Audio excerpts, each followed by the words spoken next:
Good morning, everybody, and welcome to our webinar today. If you can hear me, maybe just a quick message in the chat, just to make sure that my sound works well today.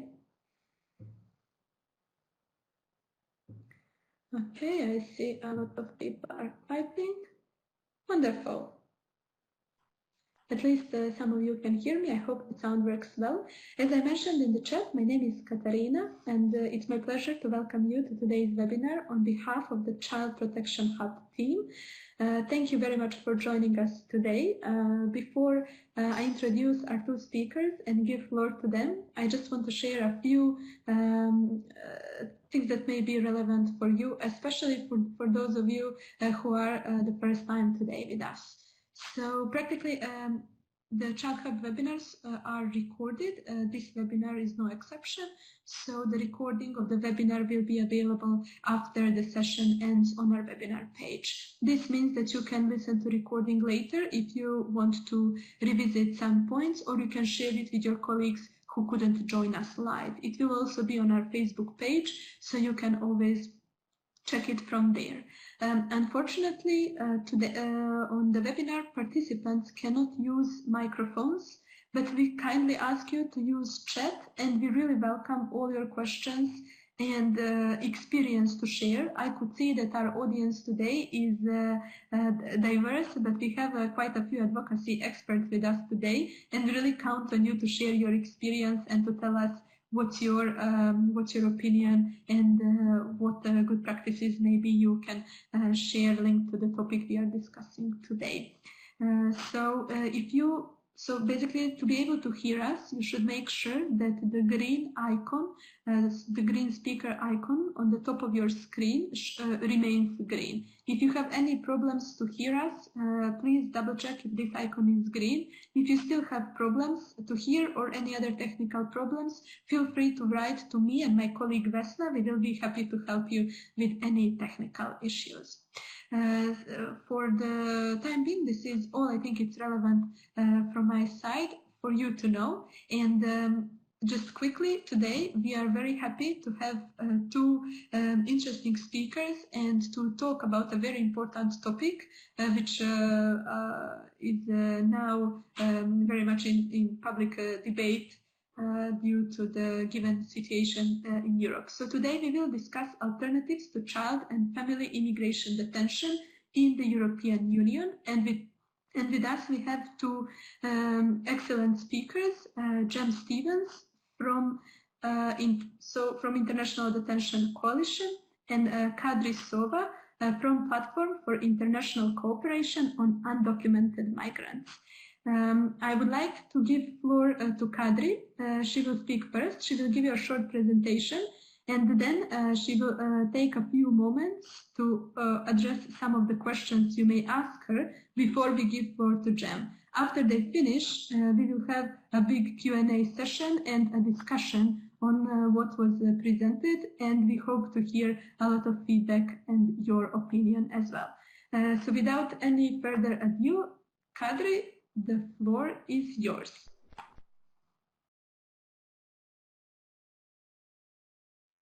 Hello, everyone. Hello. Hello. Yes. I'm sharing now my camera. I hope you can see me. Okay, wonderful. I can hear you and see you well. It's Katarina speaking, but others, please feel free to drop a quick note in the chat just to make sure that you can hear Kadri well. Okay, great. The floor is yours.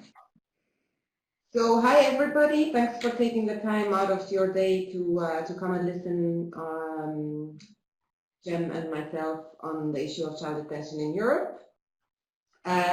We hope that this will be informative, but also inspirational, maybe for some of you to work a bit more on this issue.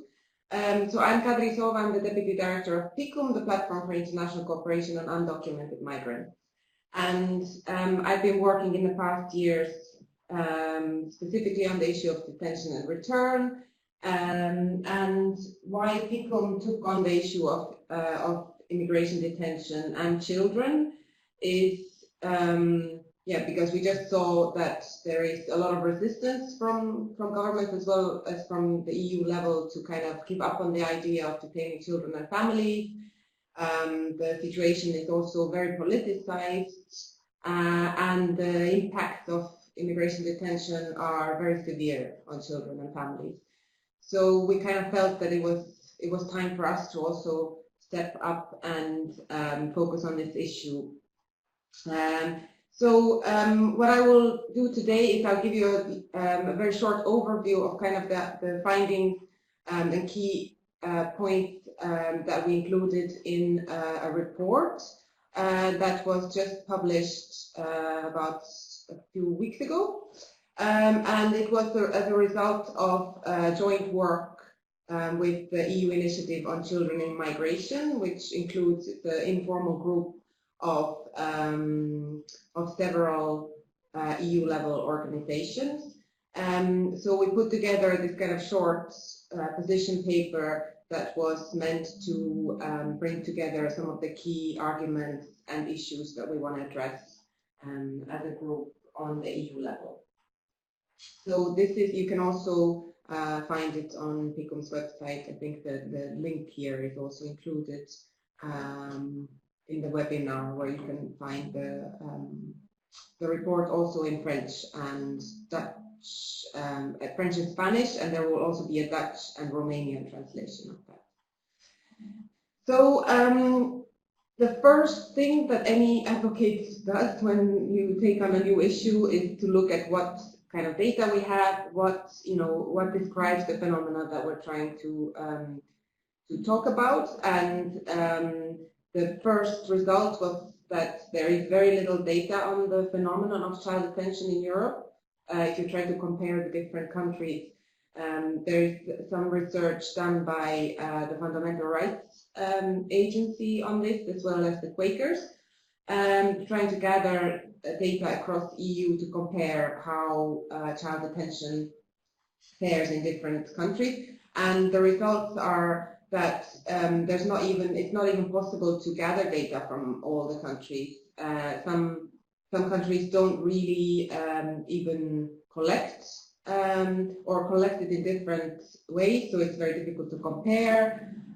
So from the limited info that we have, what we saw is that in a given date in 2016, 180 children were detained in the countries that did give information. And in terms of the period on unaccompanied children, the longest period was 195 days in Latvia and 151 days in Poland, for example. It's also very difficult to actually get information about children with families, because in many countries they are also not counted separately.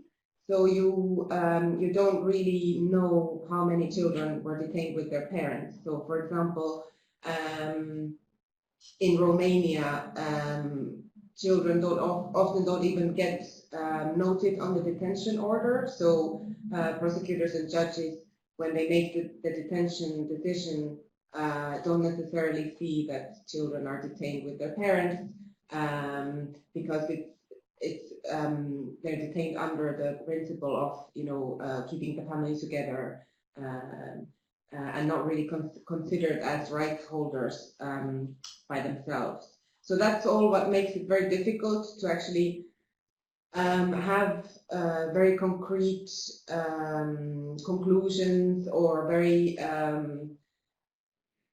flashy data on this is what the phenomenon looks like in Europe, because it's so patchy. So that's also our first kind of advocacy ask is, and we also always tell our members and our network to really try to push their governments to collect that data and make it available, and also on the EU level that it will be collected in a comparable way. We've also made some suggestions to change the Eurostat regulation to include the collection of child detention in the Eurostat information, which is not the case at the moment.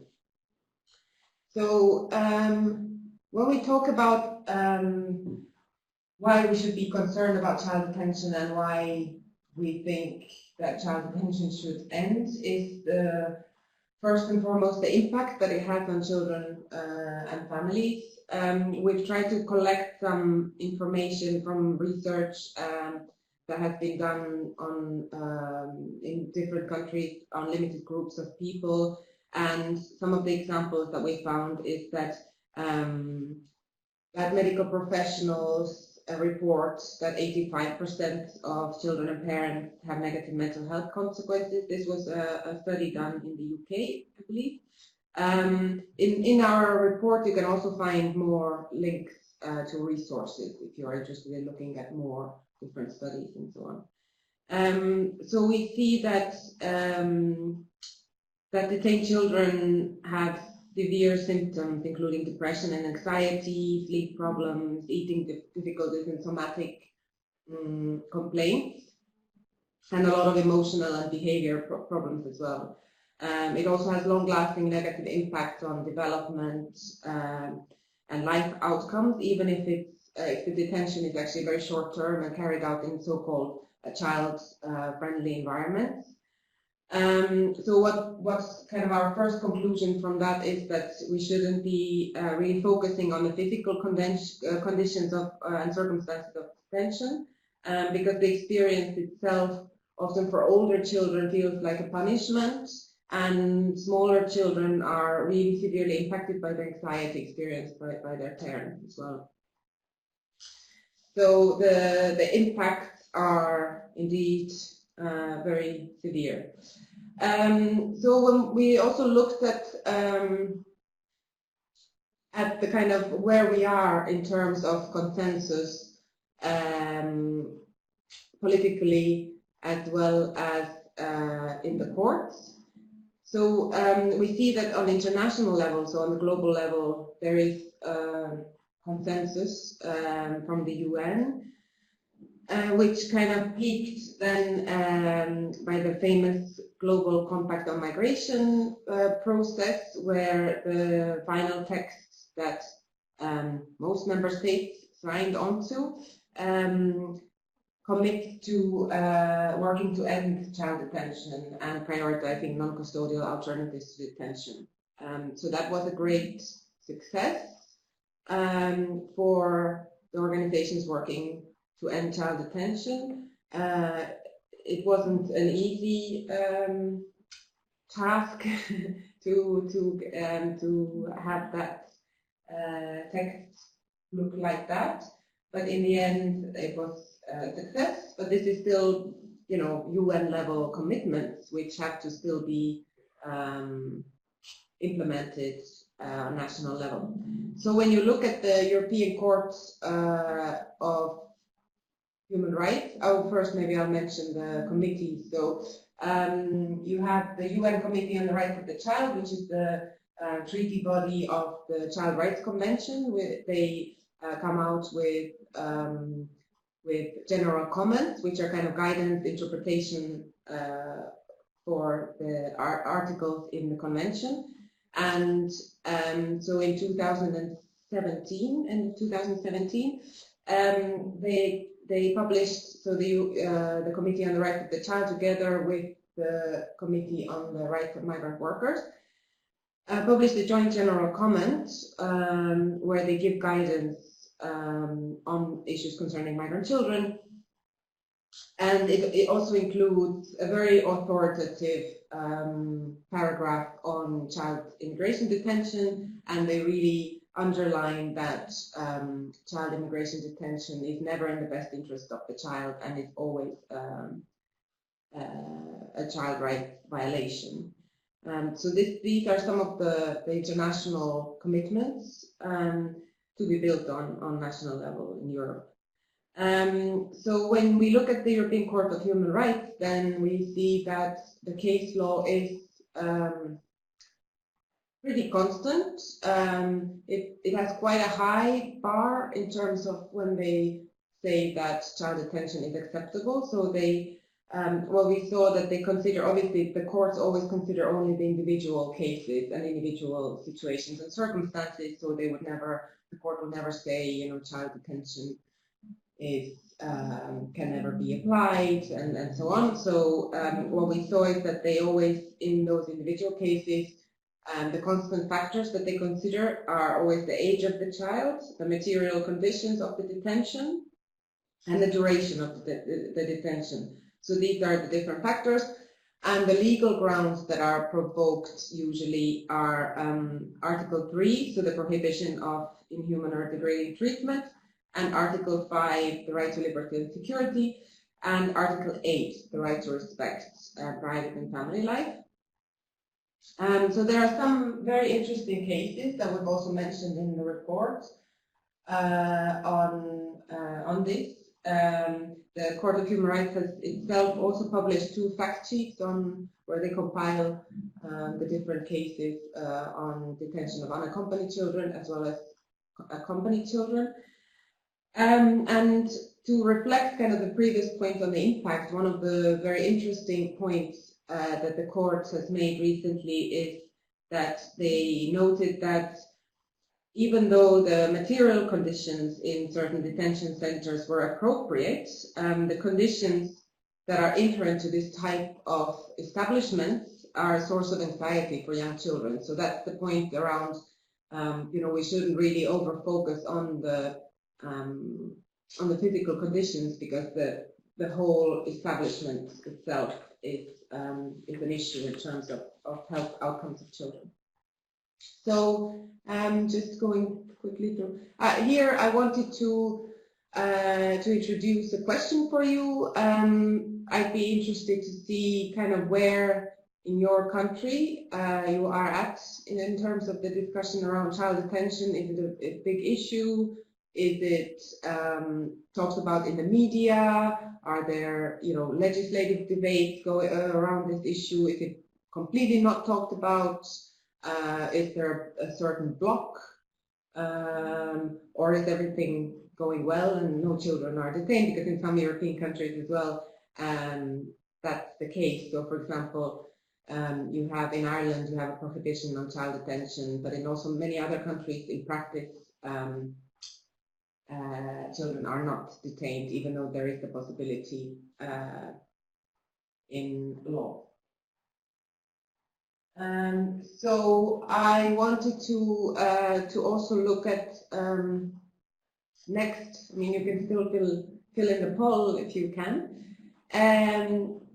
To alternatives to detention. I won't focus on this a lot because this Jem will talk about that in her presentation. What I did want to underline is that alternatives to detention is not something that European governments who have signed on to the Return Directive can, choose to do or not. It's a legal obligation under the EU Returns Directive, and states have to consider, can only apply child detention unless other sufficient but less coercive measures can be applied effectively in a specific case. So that also means that they should always try to apply alternatives first. So obviously this has not been the case in practice at all. Detention remains as the default go-to policy measure. There are some, let's say, more encouraging developments. The European Commission, together with the Council of Europe, just last month held their first ever conference on the implementation of alternatives to detention in Strasbourg, together with government representatives, civil society, international organizations, where actually the Commission in their opening speech stated that fact, that it is something that we have to do. So that's the kind of first bottom line, that governments have to do it.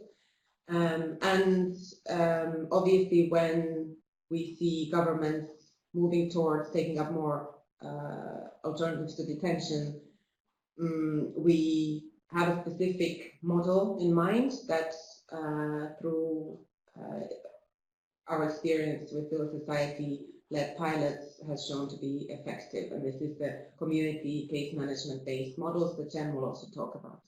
I won't also talk more about the EU ATD network, which PICUM is also part of, as Jem will talk about it later. So that's basically it. What I still wanted to say is kind of what we want to, where we're working towards is the data collection. Obviously, it's an important point. We need to know what the situation is. Is child detention increasing in some countries? Is it decreasing? Why? What are the lessons learned? Where have some of the pressure points been when we've managed to actually decrease detention?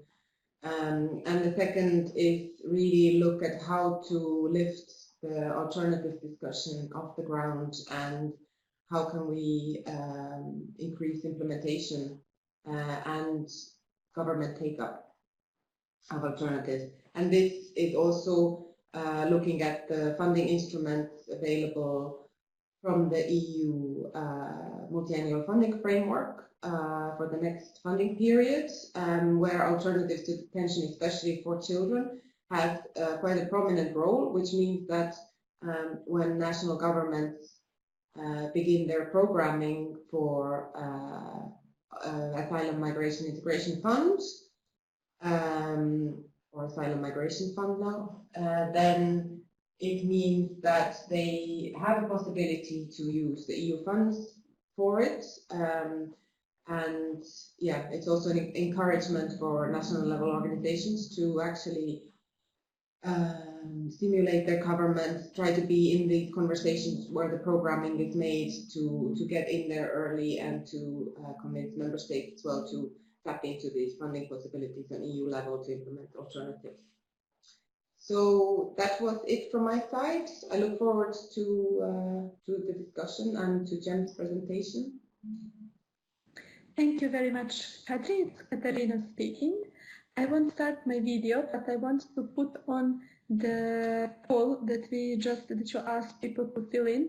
And here we have two interesting responses. Maybe we can allow everybody a minute or two to type in what they know about the situation in their country, and then also to write any questions in the chat if they have for you. Of course, you will have the opportunity to ask Kadri later questions as well, but if you have anything to ask now about what you have heard, let us know in the chat, and she will be happy to provide answers for you. Maybe I will read the two answers that we have. It's a very interesting question, and what is in what stage is the actual discussion in countries.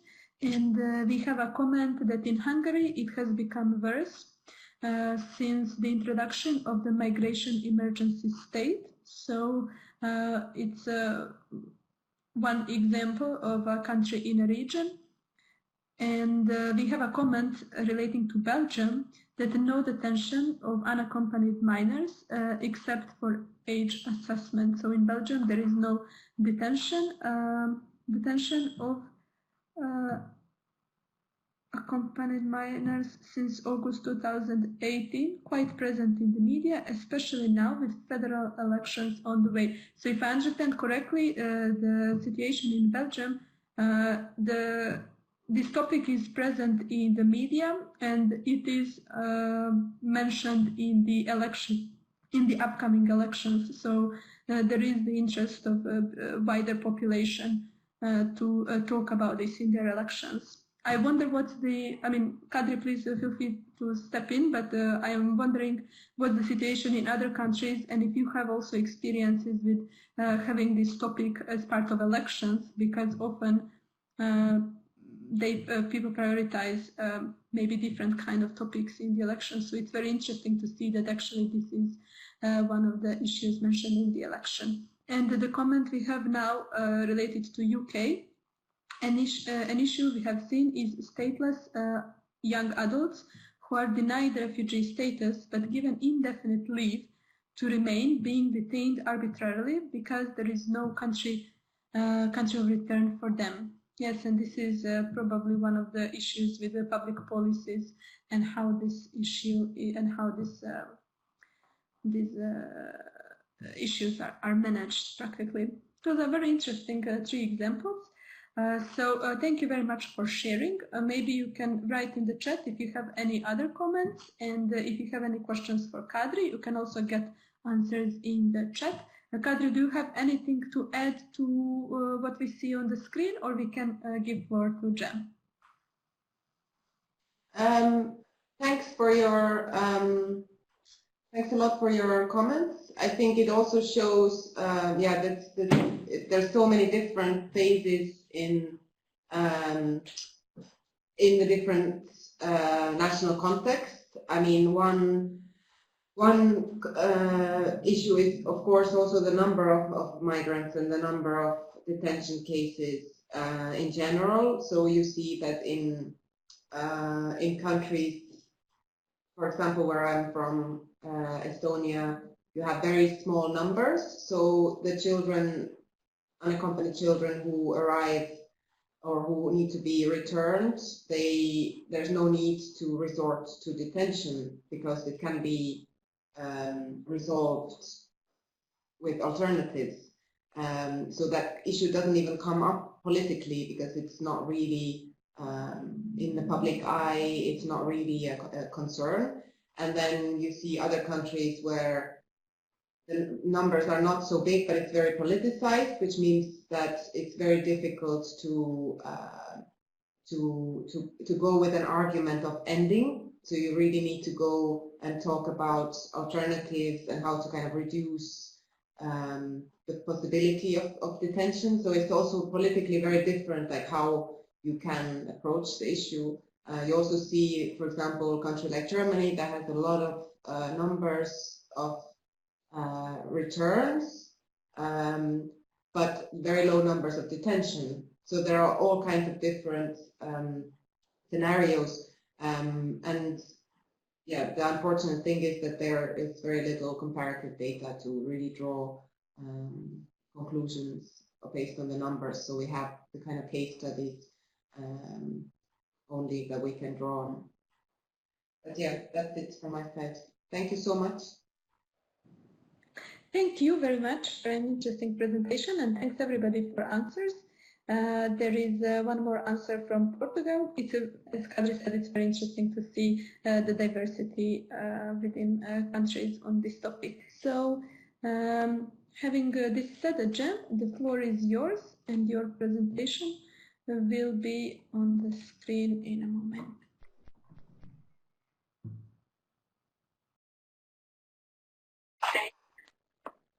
Good morning, everybody. I hope everyone can hear me. Drop me a line if you can't in the chat. Yeah, thank you very much for this opportunity to speak about this topic. I'm really just going to pick up where Kadri left off and talk about how alternatives to detention can be a strategy for reducing and ending child immigration detention, and also the key role of civil society in piloting and advocating alternatives as a route to change. So first, just a little bit about my organization. The International Detention Coalition is a global network of over 400 civil society organizations and individuals in almost 90 countries working for the rights of people impacted by immigration detention. And really, since we started over a decade ago, ending child immigration detention and promoting alternatives have been two of our key focus areas of work, as highlighted by our members in a survey that we undertook back in 2008 as key areas of interest. So we co-founded the global campaign to end child immigration detention. Can I put a link in the box? If you just copy it in the chat to everybody, this is perfect. Then Okay, I'll put copy it from the chat, yeah? So that's the link to the global campaign, and we've also undertaken in-depth research on alternatives to detention, which I'll mention a bit later. So maybe just as we start, and to make sure everyone's still listening, can I ask you what your first thoughts are when you think of alternatives to detention of children? One or two words, what comes to mind? If you could just put that in the chat. Foster care, okay, thank you, Edith.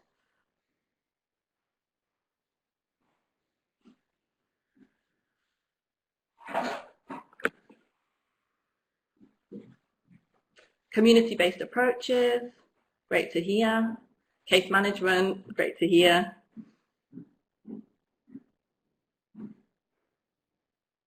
Just waiting for Alina.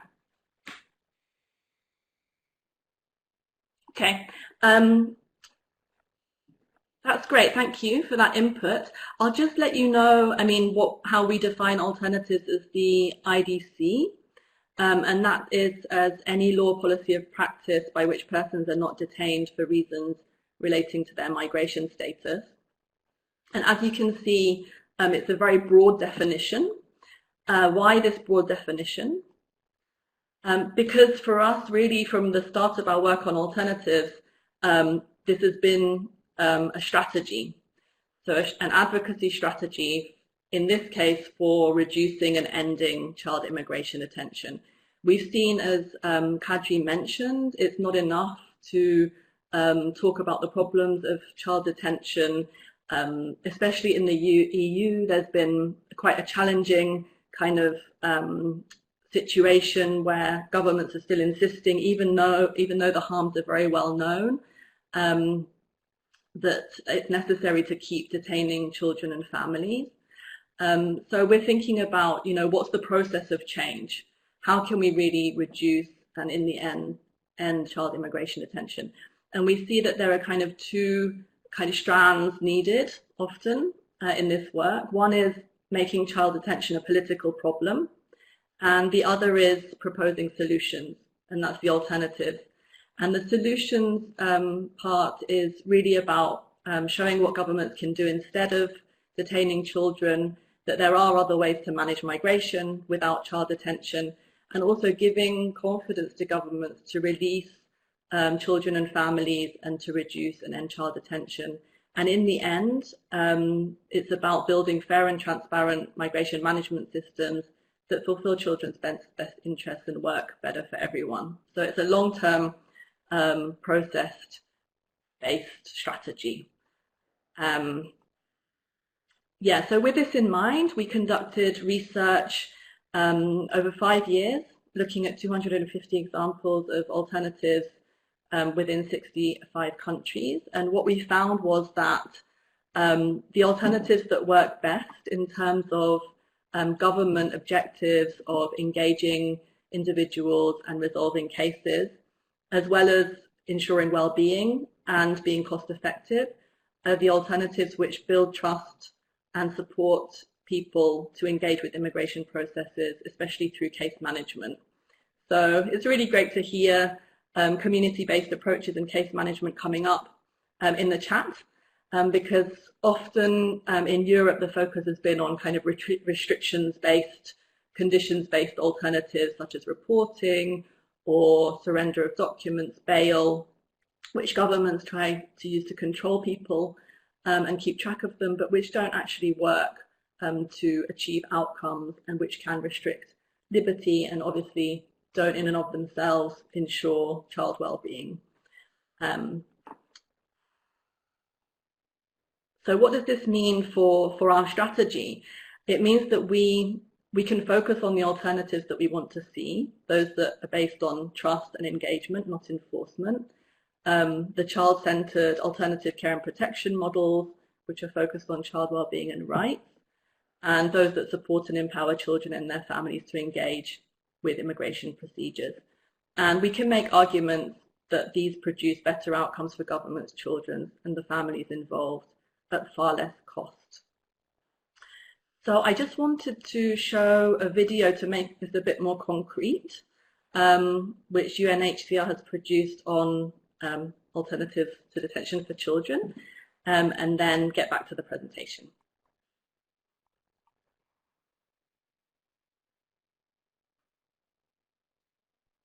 Every day, millions of children are forced to leave their home countries. Many of them end up in immigration detention. They have not committed a crime, yet they're locked up, often in prison-like conditions. But it doesn't have to be this way. It's never in the best interest of a child to be detained, even for very short periods. There are lots of ways to support and manage a child without detaining them.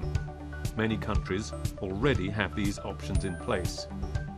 Border authorities are in a special position to screen and assess a person for vulnerabilities.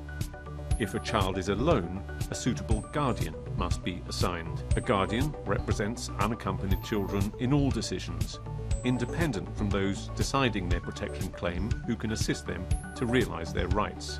All children are entitled to free interpreters and legal representation and advice. At no time during screening and identification should children be detained. There are many child-friendly and appropriate places for children who are awaiting a decision on their immigration status. They can live in the community together with their own family. They can be cared for by another family in alternative family care. They can live with others in group homes with a guardian. They can reside in accommodation for particularly vulnerable individuals. In all of these places, children are free and have access to education and health care.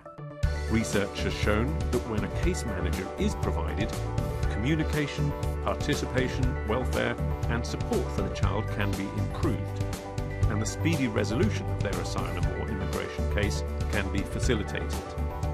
A case manager knows the immigration and asylum system and also helps the child and their guardian ensure care and support arrangements are adequate. And in many countries, these systems cost much less than expensive immigration detention. Countries that have these systems in place are respecting the child's right to liberty. Find out more.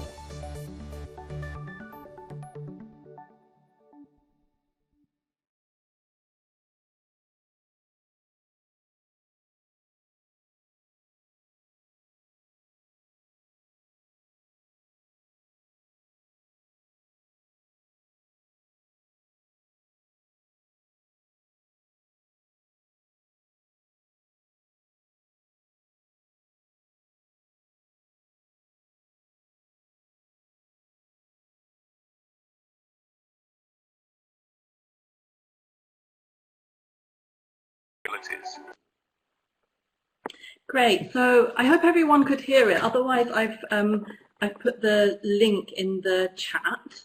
I think the video is good because it gives a kind of overview of what we can think of as alternatives, lots of different elements, and a holistic approach which looks at the different ways that that children and families can be supported, placement options, including, for example, foster care and other options which were mentioned. Foster care was mentioned previously in the chat, and obviously the benefits of case management. I just want to flag for some country examples, if that's interesting for your advocacy. You can also look at this paper by UNHCR, Options for Governments on Care Arrangements and Alternatives to Detention for Children and Families. And I put a couple of examples here which might be of interest. So in Ireland, there's a legal prohibition on child detention, and the principle of equity of care between migrant and national children. Germany has progressively decreased the number of children detained in immigration detention. I think from, I've got a number here, 142 in 2009 to less than 10, according to official statistics, in 2018. And unaccompanied children are mainstreamed into the child protection system, often with case management, which I think is a very interesting model for advocacy.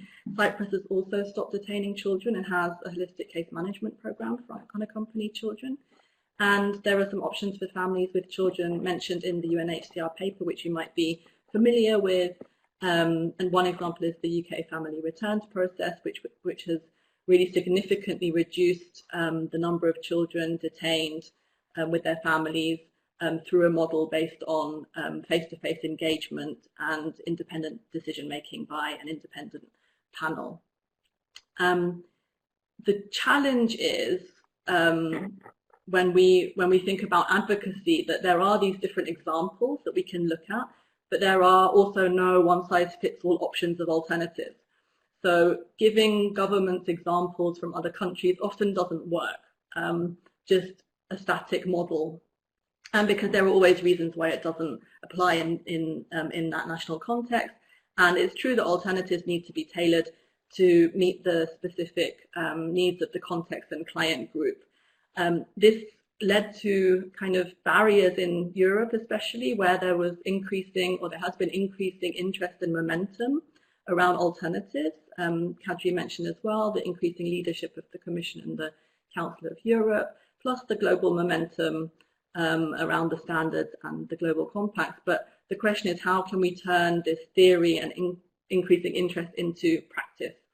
And that's where we see a really key role for civil society to advocate for alternatives, but especially to pilot alternatives as a way to provide the solutions that we want to see, and change mindsets about the need for child detention through collaboration with governments around shared objectives.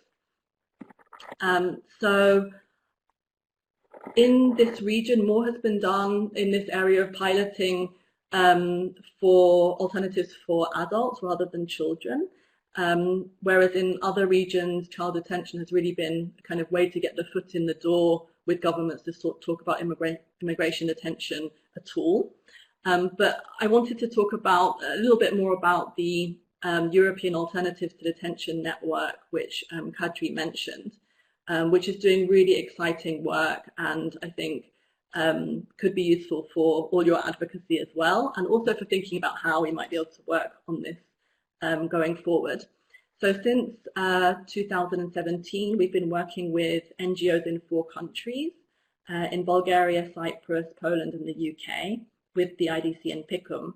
And those NGOs are running case management alternative to detention pilot projects for small numbers of individuals with different cohorts, but as a strategy to build evidence and momentum around alternatives, both in their national context and in the region. So the strategy is that they've developed models based on IDC's research around structured case management as a way to engage individuals and support them to participate in immigration processes and also improve well-being outcomes. And we've been working through peer exchange and with an especial focus on monitoring and evaluation to try to collect the learning and evidence that these models have generated for use in advocacy. So we've been working right from the beginning with an independent evaluator, and we've developed an evaluation model which includes quantitative and qualitative evaluation to try to capture this learning. And last year, we had the first results of an interim evaluation, which you can see here, which really showed the positive impact of case management, both for individuals, but also in terms of government objectives around alternatives. So in this evaluation, we found that 100% of individuals who were within the kind of the group evaluated for qualitative evaluation had improved coping and well-being, and 97% remained engaged in projects and didn't abscond. And there was progress towards case resolution in the majority of cases. That's 88% of cases. And that was looking at 3 pilot projects within the network, the ones in Bulgaria, Cyprus, and Poland, which had all been running since 2017 with 6 case managers, and they've been working with a total of 93 clients. None of the projects were working specifically with children, but 2 of the projects in in Poland and Bulgaria worked with parents who had minor children. So this is, how the strategy of building evidence which we can take to governments and to decision makers to show the benefits of alternatives, but also through the pilot project, developing collaboration with frontline officers and government officials, policymakers, to show how we can work together on those shared objectives. Which leads me to my last point, that civil society can make change through alternatives. And we're seeing that not just within the European Alternatives to Detention network, but also in our work globally.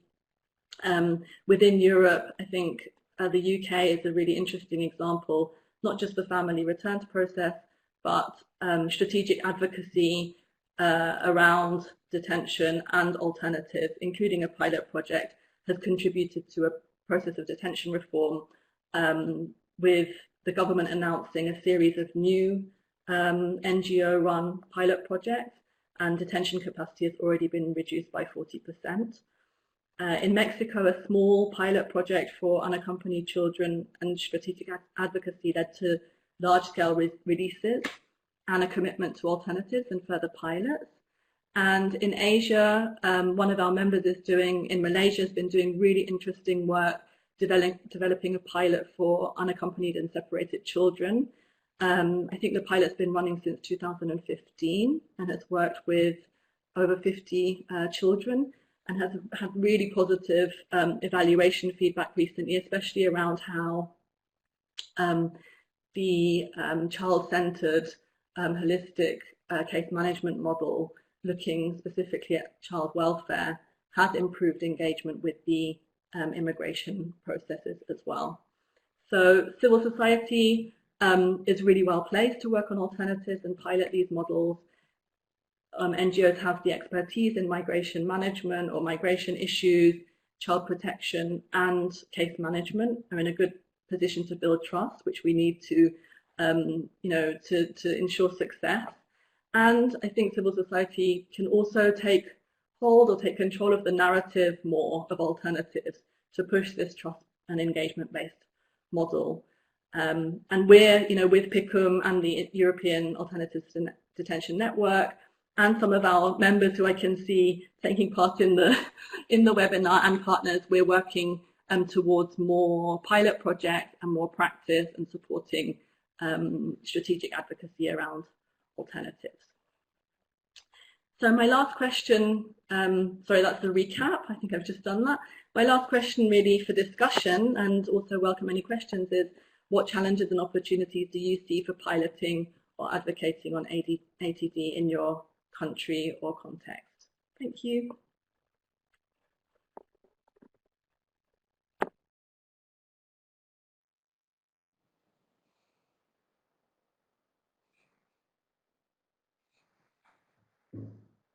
Thank you very much for a very interesting part, and it's always interesting to hear all the possible solutions. But I'm very impressed with the study that you mentioned at the beginning of your presentation, and how many countries you managed to cover. So it's very impressive. I hope most of you could watch the video. I see some had sound problems, but now you have a link, so you can check the first part that you may have missed. This is now that we have finished. Thank you very much. We have a few more minutes. If you have any questions for Jem or Kadri on anything that you want to ask, or maybe if you have anything to add to the list that Jem just mentioned on the alternatives, if you have anything in your countries that you think it's a good practice to share, or maybe that you want to emphasize or share anything. I will be monitoring the poll. And the question for you is about challenges and opportunities when it comes to piloting or advocating for alternatives to detention in your country. So one of the things that we see here is that the Minister and an Immigration Office seem to focus only on return rates. Engagement is no priority, and I imagine quite a few countries share this challenge. In general, I think political will is one of the important issues to manage, but it's also a good question if you know of any good practice that in some country that had a similar issue and managed to change the debate and to actually manage to advocate and achieve a change in this kind of thinking and priorities. So I don't know if anybody else has something to add, or if you have any questions. From my side, it was very interesting to hear, especially because I'm not reading very often about what's the newest update in this regard, and it's just a very interesting summary.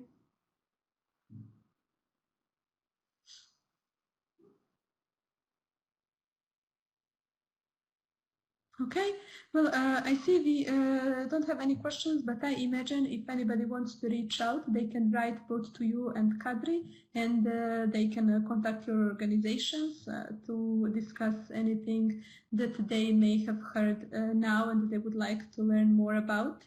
I can see that, yes, yeah, absolutely, of course. Okay, great. I'm glad. I don't know who shared that challenge, but I think this is one of the key issues. You know, we're facing this focus on return rates and not engagement at the regional level, and also we hear it over and over again at the country level. And that's why I mentioned a couple of things. One is to try to find and work around shared objectives. I know it's not easy when decision makers are really pushing returns, especially in the context of children, you know, and families and children. It makes it even trickier. But that's why we look at case resolution, reducing irregularity in case resolution, because that can be a shared objective, and how we work with individuals to keep them engaged in processes to resolve their cases, whether that's return or legal stay. It's difficult, but we see that there's more take-up from policymakers, both in the EU and government level, when we try to shift the discussion a bit in this direction. And that's another reason why we worked on qualitative evaluation of the pilot projects in the network. So not just looking at the numbers. Those are the things that people normally look at around alternatives. You know, how many people returned, how many people absconded, and we want to look at how case management impacts on people's behavior and how it can keep people engaged in processes, but also work towards resolving their cases. So it's a tough job, but we need a strategy. You know, it's never going to be easy, advocacy. If it was, we would have solved the problem already. And we're trying to work with our members and partners around that. So really happy for anyone to get in touch as well. Wonderful. Well, thank you very much. I think it's a good note to conclude on. So anybody who have heard something interesting and would like to explore more, or have an idea about the new pilots or initiatives that you can start together, feel free to get in touch with both Jem and Kadri. From our side, thank you very much for joining us today. The recording will be available shortly after the session, and now we will have a few polls to ask you about the webinar in general.